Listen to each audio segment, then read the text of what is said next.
Last time you talked about the female energy, and you said female energy is not a pacification, right? Yeah.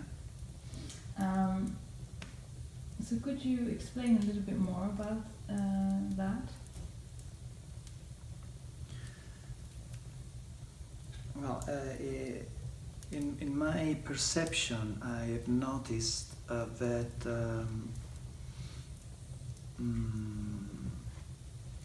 in the last 20-something years, the female energy has been associated to a situation. And when I say female energy, I mean female energy within all of us, not just women, of course. We have female and male energy, and we are both female. So it's feminine and masculine energy, right? Yes. Yeah. And ideally, we should have both perfectly balanced. Mm-hmm. But back to the female energy, it seems to me that in the last 20-something years, the idea of female energy has been associated with being passive, with being accepting everything, and with being just everything. It's always good. Everything is always perfect as it is, which is. It is perfect as it is, but in a way, indulging in this idea, it makes us passive, non-active.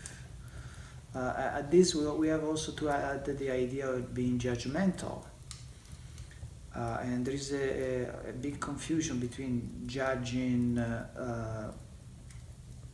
Because we have to judge, we have to discern, so we have to establish a position based on something and what that something make us feel. The female energy sponsored by in the last 20 years from the many movements, it says don't judge, don't just accept everything as it is. I would say that this is a valid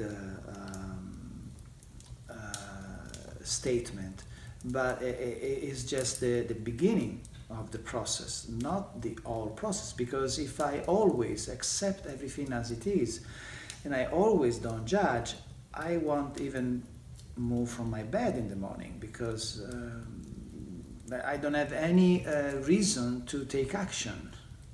I have no reason to attempt to modify my reality because it's always perfect as it is, so I don't have to do anything. I just stay here and sit in a meditation and wait for the time to pass.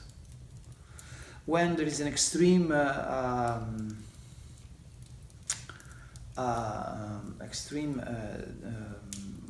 way, when we bring the idea of being female to such an extreme, then of course we are kind of constantly living undisturbed the reality that is in front of us, and the reality that is in front of us can keep moving and creating its own agenda, and we are not anymore leaders of our life. We are not in charge of our life. We let the situation just go left and right, and everything is good, and we are here, and we are just like a little ship in the ocean, and the ocean just takes us left and right because everything is always good. So it doesn't matter if we sink into the ocean, or the oceans throw us there or throw us here. It's all good. you see, my female energy is active, right? I don't think that's the real female energy. I think the female energy is very much is a very strong way to be. Is very loving and is very gentle, but at the same time is very strong and is very and it has a direction. It just doesn't accept any direction. It chooses a direction from an intuition point of view, from a resonance point of view. And so yes, it has to establish and discern and decide and then take action. So, and back to the idea of judging. When judging to me, it's negative when it's emotionally charged, when it's charged with an emotion, and this emotion is also created by past experiences, is a projection of what went wrong in the past, how much I suffered in the past. But now we got that to such a point where we are almost afraid to make a statement because now we are judging. We cannot say anything, otherwise we are judging.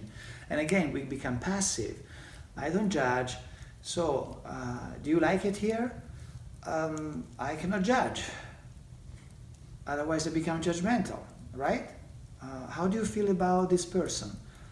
I cannot say anything at this point. I become passive. Oh, it's nice. I start to use like, it's nice. It's great. But we are lying to ourselves. Because the truth is within ourselves. That person or that situation has created something that wants to be brought to surface, because that's the cause, that's the reason why that person or that situation manifested itself at the first, at the beginning. And so we do need to dare into a perception and declare it out loud to ourselves, and then we will experience. We will have the chance to experience, to have an experience about it, an emotional experience, and that emotional experience will allow us to see what's going on and go in depth inside ourselves. So the female energy is probably the most beautiful when it's energy that still comes from leadership, from self-empowerment, and